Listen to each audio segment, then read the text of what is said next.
விளக்கே போற்றி. சோதியாய் சுடராய் சுழொளி விளக்காய் திகழக்கூடிய இறைவனை திருவிளக்கிலே ஏற்றி வழிபாடு செய்யக்கூடிய வகையிலே கோவை திருவிளக்கு திருவிழா வருகின்ற ஜூன் மாதம் 10ஆம் தேதி என்று கோவை கொடிசியா வளாகத்திலே நடைபெற இருக்கின்றது. இதிலே 1008 திருவிளக்குகள் ஏற்றப்பட்டு அங்கே வழிபாடுகள் நடத்தப்படுகின்றன. இதிலே முன்னின்று 5 ஆதீனங்கள் வழிகாட்டுகின்றார்கள்.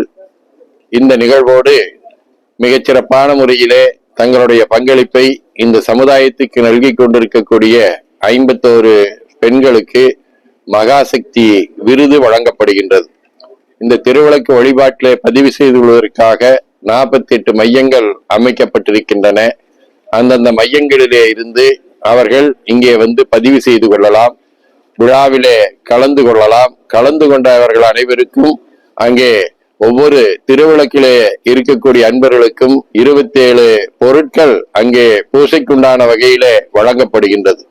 பூசை முடிந்த பின்னர் அனைத்து அன்பர்களுக்கும் அன்னம்பாளிப்பு என்கின்ற அடிப்படையிலே 9 வகையான தெய்வீக பிரசாதங்கள் நைவேத்தியமாக வழங்கப்படுகின்றன. கையிலே எடுத்துச் செல்வதற்கு தாம்பலப்பையாக 16 பொருட்களை அடங்கிய தாம்பலப்பை அமைந்திருக்கின்றது.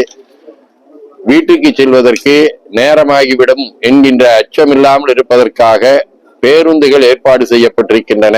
இதிலே கலந்து கொண்ட அன்பர்கள் அனைவருக்கும் பேருந்துகளை இயக்கி அங்கங்கே அந்தந்த மையங்களிலே கொண்டு விடுவதற்குண்டான ஏற்பாடும் செய்யப்பட்டிருக்கின்றது.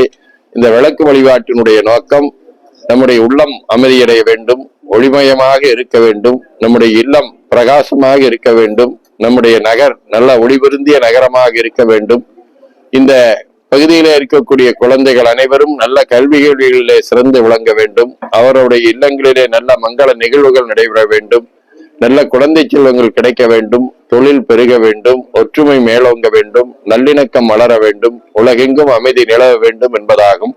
இந்த நல்ல நிகழ்விலே பங்கு பெற்று அன்பர்கள் அனைவரும் இறைவனுடைய திருவருளை பெற வேண்டுமாய் அன்போடு கேட்டுக்கொள்கிறேன்.